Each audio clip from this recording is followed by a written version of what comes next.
चल वो चल इधर है, बंद कर अपनी बकवास, चल इधर चल, मेरा हाथ छोड़े अब्बा। चल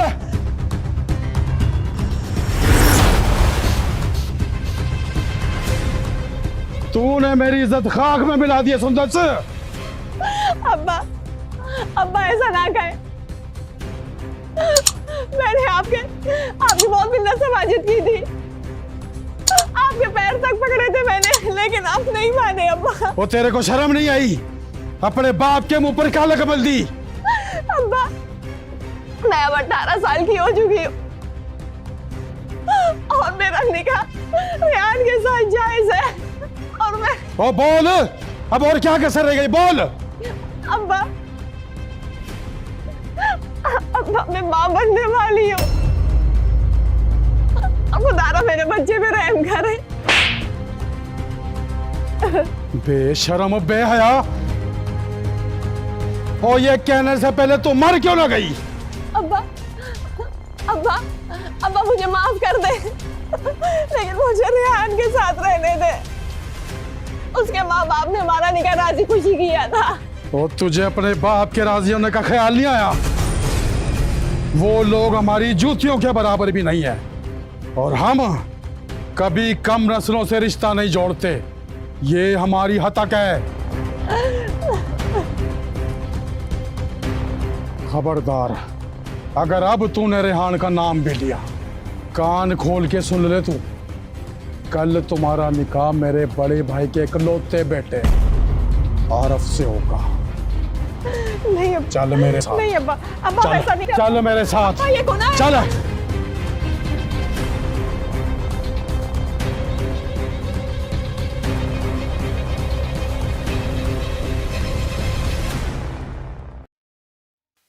डॉक्टर साहिबा, मेरी बेटी सुंदस है, इसको आवाजें आती हैं, हर वक्त उल्टी सीधी बातें करती रहती है। आप इसका इलाज करें जी, ठीक करें इसको। आप सुंदस को अंदर भेजें, मैं उसे तफसील से देखती हूँ। ठीक है जी। वो मेरा दामाद है आरफ, वो भी साथ है, मैं उसे भी अंदर भेजता हूँ। ठीक है।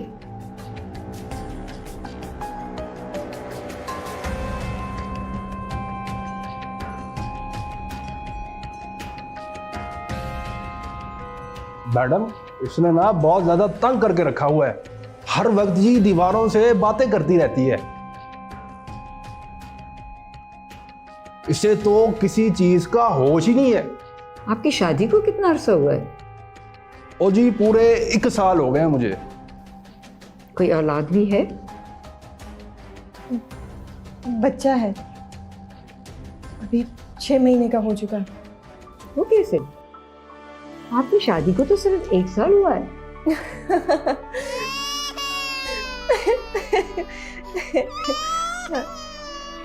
तुम क्या दांत निकाले बैठे हो? जाओ बाहर जाओ, मुन्ना रो रहा है, संभालो उसको।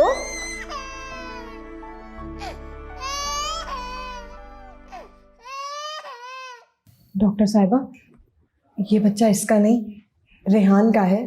क्या मतलब? मुझे एक लड़के रेहान से बहुत मोहब्बत हो गई थी।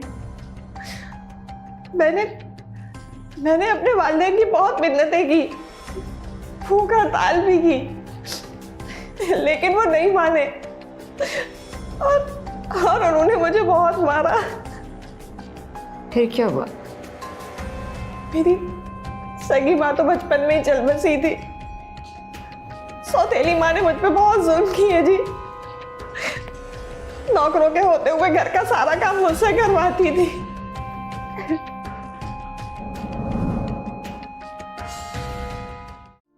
कल मुही जल्दी कर, तेरी माँ ने तुझे कुछ ना सिखाया, अपनी बला मेरे सर डाल गई। अभी तुझे बर्तन भी मांजने हैं।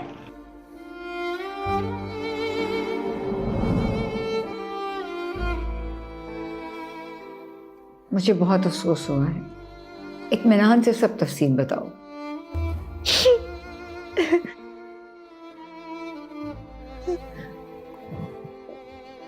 आपको सुनाई दे रहा है? आपको सुनाई दे रहा है? रेहान मुझे बुला रहा है। रेहान रेहान मुझसे कह रहा है, सुंदर सुंदर मुन्ने को लेके जल्दी आ जा। आपको सुनाई दे रहा है ना? रेहान मुझे बुला रहा है। मुझे कोई आवाज सुनाई नहीं दे रही। आप प्लीज बैठ जाएं। इस तरह कैसे बात हो सकती है? सुंदर सुंदर, मुन्ने को लेकर जल्दी से आ जा। सुंदर, आप प्लीज मेरे अब्बा को समझाए ना। आपको रेहान की आवाजें सुनाई दे रही है ना? सुंदर, मुझे कोई ऐसी आवाजें सुनाई नहीं दे रही।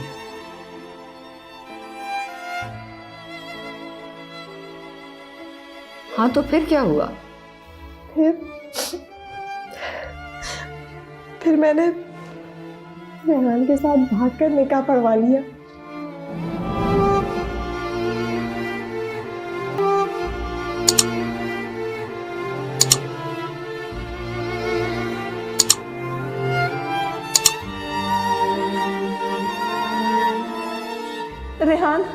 रेहान मुझे बहुत डर लग रहा है।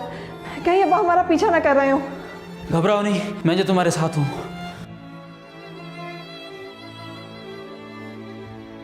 रेहान के माँ बाप बहुत खुश थे। फौरन ही हमारा निकाह पढ़वा दिया और मुझे बहुत प्यार दिया। ये ले बेटी, दूध पी ले, अपनी सेहत का ख्याल रखो। सुने रेहान की अब्बा, हमारे घर में ना बहू नहीं चांद उतर आया है। बिल्कुल सच। हमारे घर में ना अब रोशनी ही रोशनी हो गई है। प्यारी बेटी, तू किसी काम को ना हाथ ना लगाना, तू बहुत ही खूबसूरत हो। लगता है हाथ लगाया तो मेली हो जाएगी।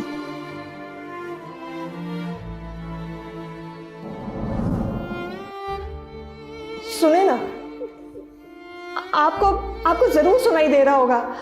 रेहान मुझे आवाजें दे रहा है। वो मैं रातों को सो नहीं सकती। उसकी आवाजें मेरे कानों में गूंजती हैं। वो मुझे वापस बुला रहा है। वो कहता है, सुंदर मुन्ने को लेकर जल्दी आ जा। रेहान, मैं कैसे आऊं? मैं कैसे आऊं? हाँ तो फिर क्या? तुम्हारे वालिद ने रेहान से तलाक दिलवा कर आरिफ से निकाह पढ़वा दिया था? नहीं, वो तो मेरा रेहान से निकाह ही नहीं मानते थे। वो कहते थे कि ये वली के बगैर हुआ। पता नहीं किसी मौलवी से फतवा लेकर आए थे। मेरा घर को उस नामुराद मौलवी का। क्या आरिफ को बुरा नहीं लगा था कि तुम शादी के वक्त हामिला थी? आपने आरिफ की शक्ल देखी है? कम वक्त उसके सर पे तो बाल भी नहीं है। उसकी पहली बीवी भी उसे छोड़ के चली गई थी। आरिफ नामर्द है।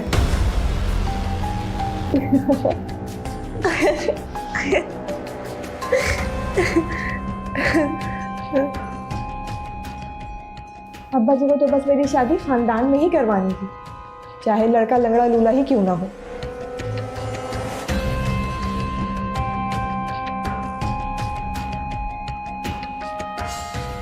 सुंदर से,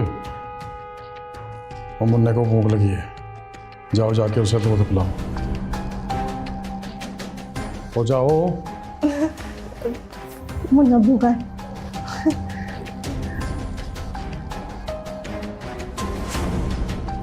मैडम जी, ये ठीक तो हो जाएगी ना?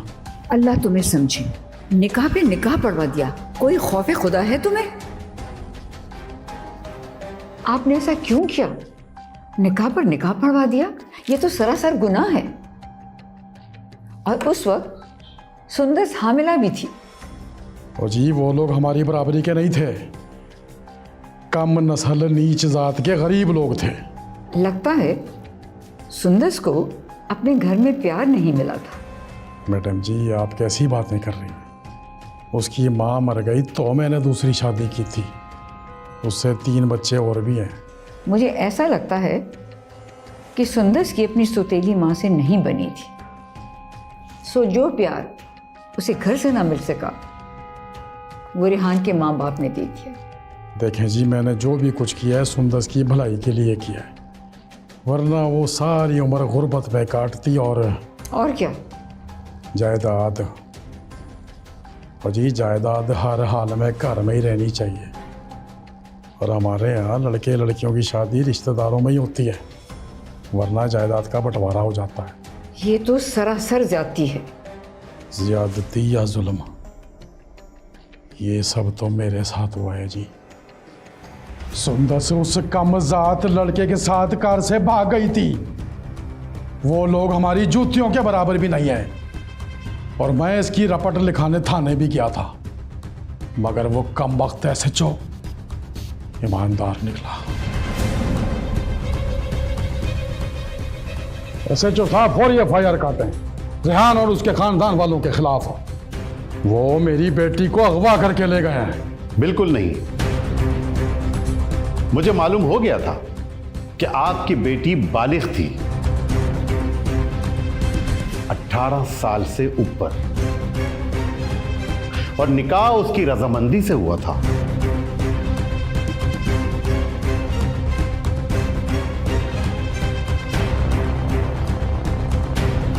ये देखें जी, पूरे 5 लाख हैं। अभी फौरी FIR काटें।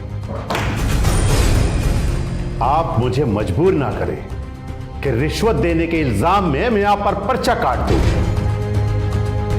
जा सकते हैं आप।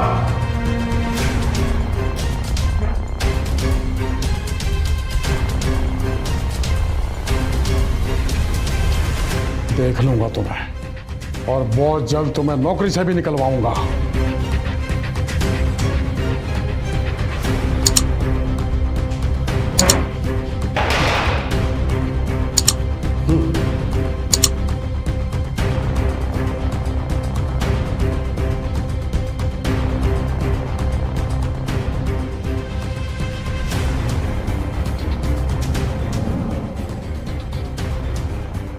तो फिर सुंदस कैसे मिली? वो कम वक्त रेहान उसे लेकर दूर दराज इलाके में चला गया था, लेकिन मैंने भी 4 माह के बाद पता लगा ही लिया। और यूं मेरी इज्जत, गैरत, शोहरत और तमाम की तमाम दौलत भी बच गई। और जी सबसे बड़ी बात, कौन सी बड़ी बात? वो मेरे बड़े भाई के इकलौते बेटे आरिफ को इतनी बड़ी जायदाद का वारिस मिल गया। डॉक्टरों ने तो कहा था कि आरिफ कभी बाप नहीं बन सकता।